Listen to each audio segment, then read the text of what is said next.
नमस्कार, मैं हूं सोनाली और आप देख रहे हैं लाइव भारत टाइम्स न्यूज। चलिए बढ़ते हैं आज की खबर की ओर। प्रगतिशील सांस्कृतिक पर्वतीय समिति पैठ पड़ाव के तत्वाधान में 1974 से लगातार हो रही रामलीला के मंचन पर इस बार बादल गहरा गए हैं। समिति के दो गुटों की लड़ाई एसडीएम कोर्ट तक पहुंच गई है। बता दें कि प्रगतिशील सांस्कृतिक पर्वतीय समिति पैठ पड़ाव के तत्वाधान में पिछले 1974 से लगभग 50 वर्षों से भी ज्यादा समय से कुमाऊनी शैली में रामलीला का मंचन होता आ रहा है, लेकिन इस वर्ष लगता है कि रामलीला का मंचन नहीं हो पाएगा, क्योंकि दो गुटों की आपसी लड़ाई एसडीएम कोर्ट पहुंची है, जहां अग्रिम आदेशों तक कोर्ट समिति में किसी भी प्रकार की गतिविधियों पर रोक लगा दी गई है। साथ ही रामलीला व अन्य तालीम वाले कक्षों में ताले लगा दिए गए हैं। एसडीएम के निर्देश पर रामलीला मंचन के संचालन पर रोक लगाते हुए समिति पर ताला लगा दिया गया है। साथ ही अभी समिति के नाम पर कोई भी सदस्य चंदा भी नहीं वसूल रहा है। गौर हो कि 2022 में उपचुनाव में आपको बता दें 2022 में हुए चुनाव में आम समिति गिरीश चंद्र मठपाल को समिति का अध्यक्ष बनाया गया था, जिसे लेकर समिति के ही कुछ सदस्य गिरीश जगदीश तिवारी व अन्य लोगों ने इसका विरोध दर्ज किया। उनके द्वारा चिटफंड सोसाइटी हल्द्वानी में चुनाव कराने और आजीवन सदस्यों से चुनाव की अर्जी दी गई। वहीं हल्द्वानी चिटफंड सोसाइटी द्वारा भी जब मामला नहीं सुलझा तो उन्होंने मामला रामनगर एसडीएम कोर्ट में दर्ज किया। वहीं आपको बता दें कि 4 सितंबर से आने वाले समय में रामलीला के मंचन को लेकर तालीम की तैयारी होनी थी। वहीं अन्य गुटों द्वारा इसका विरोध करने पर एसडीएम के निर्देश पर धारा 25/1 के तहत पर्वतीय समिति के संचालन पर रोक लगा दी गई है। वहीं अब समिति में कोई भी कार्य अग्रिम आदेशों तक नहीं होना है। मठपाल जी, पर्वतीय सभा में जो समिति का विवाद चल रहा है रजिस्ट्रार ऑफिस से, इसको लेकर सुनने में आ रहा है कि इस वर्ष की रामलीला के मंचन पर रोक लगा दी गई है, तो क्या है पूरा मामला? जी, ये अभी एक आदेश जो है सोसाइटी चिटफंड उपनिबंधक ने कहा कि जब तक कि इस विवाद का निस्तारण नहीं हो जाता तब तक अग्रेतर कोई भी गतिविधि न संचालित की जाए। ये लेटर भी अध्यक्ष और मंत्री को लिखा। इसका मतलब ये है कि अध्यक्ष और मंत्री कल 8 तारीख को भी वो हमें कहते हैं, यानी हमारी प्रबंध कार्यकारिणी को वो प्रबंध कार्यकारिणी मानते हैं और ये कहते हैं कि आप ये सुनिश्चित करिए कि यहाँ पर कोई भी गतिविधि ना हो।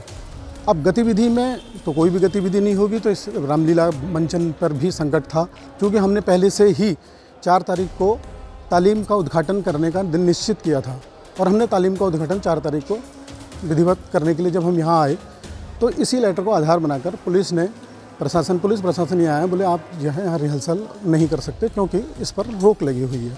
तो उन्होंने कहा कि हमने कहा भी यहाँ पे तो सारी गतिविधियाँ चल रही हैं, सारा कार्यक्रम यहाँ दिन में जलपान चल रहा है, रात को भी यहाँ जलपान चल रहा है और यहाँ पर पंचायतें हो रही हैं, अंदर जो है मीटिंग हो रही है, जो दूसरा पक्ष लगातार गतिविधि कर रहा है, तो इसका क्या केवल रामलीला के लिए ही यह रोक आप मानते हैं? तो वो पुलिस प्रशासन ने कहा ठीक है, हम ताले लगाते हैं। तो उन्होंने दिखावे के लिए एक यहाँ गेट में ताला लगाया, उधर वाला गेट तो खुला है, चलो लोगों के आने जाने के लिए, तो उन्होंने केवल गेट पे ताला लगाया, दूसरा गेट खुला हुआ है और जो है तालीम हॉल, जो 2 तालीम हॉल हैं, इन पर ताला लगाया। बाकी सारा जो है पूरा खुला हुआ है, पूरा समिति खुली हुई है, आप देख रहे हैं। माना जाए कि जो विवाद चल रहा है तो इस बार जो है रामलीला का मंचन नहीं होगा। कल 9 तारीख को एसडीएम कोर्ट में परगना मजिस्ट्रेट की वहाँ तारीख है। यदि वो कोई दिशा देते हैं, अगर वो हमारे द्वारा ये कहा जाएगा कल को कि हमें रामलीला मंचन की अनुमति प्रदान की जाए, अगर वो हमारे अनुमति प्रदान करते हैं तो रामलीला तो होगी। और यदि जो है वहाँ कोई ऐसा फैसला होता है कि यहाँ पर विवाद को देखते हुए यहाँ रिसीवर नियुक्त कर देंगे, अगर वो रिसीवर नियुक्त करेंगे, क्योंकि 50% 50-50 चांस है, या तो वो संचालन समिति हमारी को विवाद के निस्तारण तक अनंतिम जो अध्यक्ष हैं वो मानेंगे जब तक नया चुनाव नहीं हो जाता, और या फिर वो कोई नई व्यवस्था देंगे तो कल को हो सकता है कि यहाँ रिसीवर की नियुक्ति हो जाए। दोनों है, हमें भी यहाँ परमिशन मिल सकती है।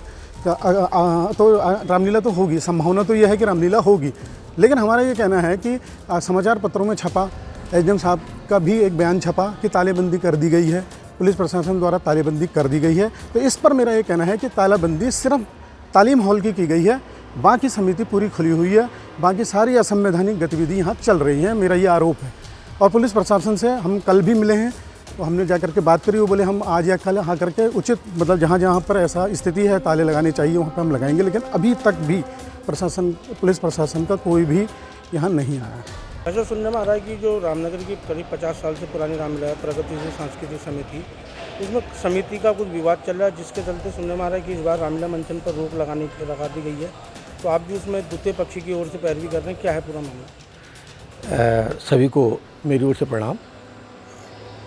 द्वितीय पक्ष या प्रथम पक्ष, एक कुछ लोग ऐसे हैं जो समिति को काफ़ी लंबे समय से चला रहे हैं, लेकिन उनके क्रियाकलापों पर आम सदस्यों द्वारा, आम जनमानस द्वारा कई बार टिप्पणियाँ उठाई गई और कई बार बैठकें हुई, जिनका परिणाम ये निकला कि सबकी राय एक ये थी कि नई समिति का गठन किया जाए, चुनावी प्रक्रिया पूरी की जाए और उसके अंतर्गत सारे क्रियाकलाप समिति के द्वारा किए जाए।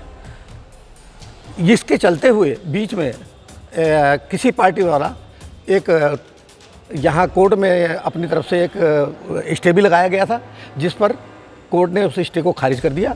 उसके पश्चात रजिस्ट्रार कार्यालय से ऐसा कुछ आदेश प्राप्त हुआ था लिखित में कि चुनाव कराए जा सकते हैं और चुनाव संपन्न हो जाने की स्थिति में किसी को भी कोई आपत्ति नहीं है।